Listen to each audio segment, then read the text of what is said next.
According to Matthew. Glory to you, O Lord. Jesus said, "Come to me, all who labor and are burdened, and I will give you rest. Take my yoke upon you and learn from me, for I am meek and humble of heart, and you will find rest for yourselves. For my yoke is easy, and my burden is light." The Gospel of the Lord. Praise to you, Lord Jesus Christ.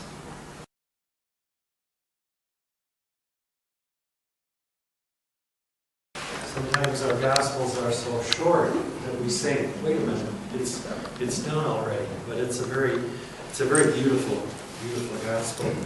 I was kind of chewing on the words of that the last couple of days as I was thinking about having Mass here.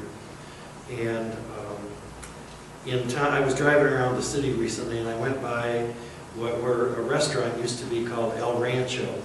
Now, it was long gone and burned to the ground years before most of you were born. But it was a kind of Western theme, and it was a very good place to eat. So when I was a deacon at Holy Redeemer, we used to go over there on a Sunday afternoon after all the Masses and stuff, and sometimes have dinner. And one of the decorations was an enormous yoke that would have gone on oxen. And as people moved west from the east coast of the U.S. and pioneer days and all, they would often have that yoke. And I thought of that image as Jesus is saying, my yoke is light. And I kind of got thinking of, I was thinking of the other night, Tuesday night, I go to an Al-Anon meeting. And there was a woman there who was just deeply burdened and struggling with a lot of problems. And one of the things that kind of is a contract in pretty much all the 12-step programs is that you don't try to do therapy or something. So it's like this woman is sharing this grief, but you don't suddenly say, well, you ought to do this, or you ought to do this, or, you know, all that sort of stuff. But you do listen, and in the experience of being listened to, you suddenly realize, I'm not carrying this alone. And others might share, wow, I felt that way too at times, or whatever. And so the person who's struggling with a spouse that's still drinking, or a child, or a parent, or whatever it is, or a coworker, they have this feeling, I'm not carrying this alone. And then I got thinking back, when I was growing up, I was taught religious ed my senior year by an attorney named John O'Brien. And I remember nothing, literally nothing of what he taught, except one time he read the poem Crossing the Bar by Alfred Lord Tennyson when he was we were talking about death and stuff. But what I do remember is here was a busy attorney that took the time to be present to us high school seniors in a pleasant experience.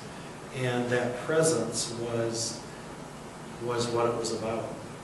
And then I got thinking about the pastor that we had at the time, Bill Rademacher, Father Bill Rademacher, who is actually is he a first cousin of yours, Sister Joanne?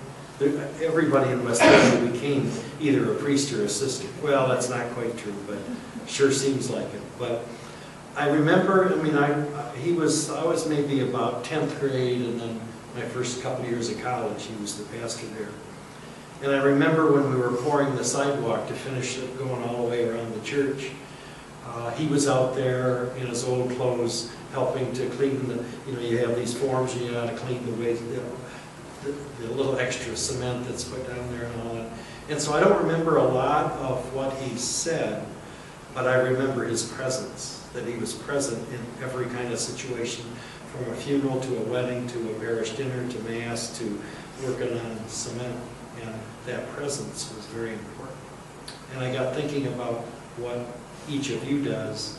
And, you know, when somebody comes to you with whatever their problem is, whether they need clothes, they need counseling, they need a child, they need whatever it might be, food, they need all kinds of desperate situations that they're in. And they're without a home or need a meal or what have you. The first gift you could give them is presence. That if you're really present to them, it really, I always kind of say it doubles the joy and divides the grief. That somehow they have a sense, I'm not alone. I'm not the only person that's in this environment. And their faith is at a very fragile time when they come to you, if they have the gift of faith. Because some people will experience illness or poverty or homelessness or whatever, and it will make them bitter, and they'll say, how can there be a good God if this stuff has happened?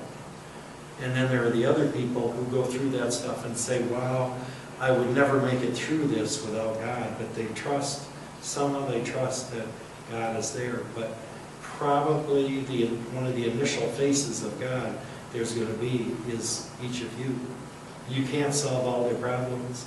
You can't fill every need they have. You can't find them a job that pays $80,000 a year.